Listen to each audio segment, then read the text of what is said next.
மரித்த லாசருவை இயேசு உயிர்ப்பித்தல். லாசர் என்ற ஒருவன் இருந்தான். அவனுக்கு 2 சகோதரிகள். அவர்கள் பெயர் மரியாள், மார்த்தாள்.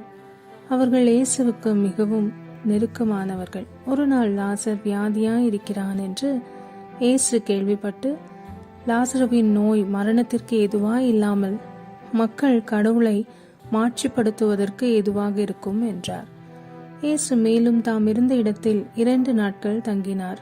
பின்பு அவர் தம்முடைய சீஷர்களிடத்தில், யூதேயாவுக்கு போவோம் என்றார். அதற்கு சீஷர்கள், போதகரே, கொஞ்ச நாட்களுக்கு முன்பு அங்கே இருக்கும் மக்கள் உம்மை கொலை செய்ய நினைத்தார்கள் அல்லவா என்றார்கள். இயேசு அவர்களிடம், நம்முடைய நண்பனாகிய லாசர் தூங்கிக் கொண்டிருக்கிறான், அவனை நான் எழுப்ப வேண்டும் என்றார். சீடர்கள் இயேசுவிடத்தில், போதகரே, லாசர் தூங்கினால் அவன் குணமடைவான் என்றார்கள். பின்பு இயேசு அவன் இறந்ததை மேலோட்டமாக சொன்னார்.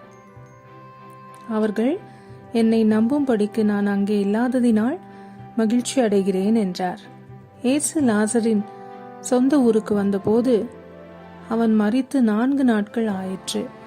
மார்த்தாள் போய் இயேசுவை சந்தித்து, போதகரே, நீர் இங்கே இருந்திருந்தால் லாசர் மரித்திருக்க மாட்டான். ஆனாலும் நீர் கடவுளிடத்தில் கேட்கிற எதையும் அவர் உமக்கு செய்வார் என்று நான் நம்புகிறேன் என்றாள். இயேசு அவளிடத்தில், நானே உயிர்ப்பும் உயிரும். என்னை நம்புகிறவன் இறப்பினும் வாழ்வான். இதை நீ நம்புகிறாயா என்று மார்த்தாவிடம் கேட்டார். அதற்கு அவள், போதகரே, நீர் இறைமகன் மெசியா என்று உம்மை நம்புகிறேன் என்றாள். இயேசு மீண்டும் உள்ளம் குமுறியவராய் கல்லறைக்கு அருகில் சென்றார். அது ஒரு குகை. அதை ஒரு கல் மூடியிருந்தது. கல்லை அகற்றிவிடுங்கள் என்றார் இயேசு. இறந்து போனவரின் சகோதரியான மார்த்தா அவரிடம், ஆண்டவரே, 4 நாள் ஆயிற்று, நாற்றம் அடிக்குமே என்றார். இயேசு அவரிடம், நீ நம்பினால் கடவுளின் மாட்சிமையை காண்பாய் என நான் உன்னிடம் கூறவில்லையா என்று கேட்டார். அப்போது அவர்கள் கல்லை அகற்றினார்கள். இயேசு அண்ணாந்து பார்த்து, தந்தையே, நீர் என் வேண்டுதலுக்கு செவிசாய்த்ததற்காக உமக்கு நன்றி கூறுகிறேன். நீர் எப்போதும் என் வேண்டுதலுக்கு செவிசாய்க்கிறீர் என்பது எனக்கு தெரியும். எனினும் நீரே என்னை அனுப்பினீர் என்று சூழ்ந்து நிற்கும் இக்கூட்டம் நம்பும் பொருட்டே இப்படி சொன்னேன் என்று கூறினார். இவ்வாறு சொன்ன பின் இயேசு உரத்த குரலில், லாசரே, வெளியே வா என்று கூப்பிட்டார். இறந்தவர் உயிரோடு வெளியே வந்தார்.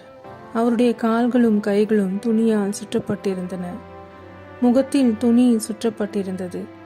கட்டுகளை அவிழ்த்து அவனை போக விடுங்கள் என்று இயேசு அவர்களிடம் கூறினார். மரியாவிடம் வந்திருந்த யூதர் பலர் இயேசு செய்ததை கண்டு அவரை நம்பினர்.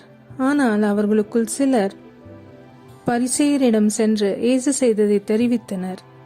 தலைமை குருக்களும் பரிசேயரும் தலைமை சங்கத்தை கூட்டி, இந்த ஆள் பல அரும் அடையாளங்களை செய்து கொண்டிருக்கிறானே, என்ன செய்யலாம்? ஆகவே அன்றிலிருந்தே அவர்கள் இயேசுவை கொன்றுவிட திட்டம் தீட்டினார்கள்.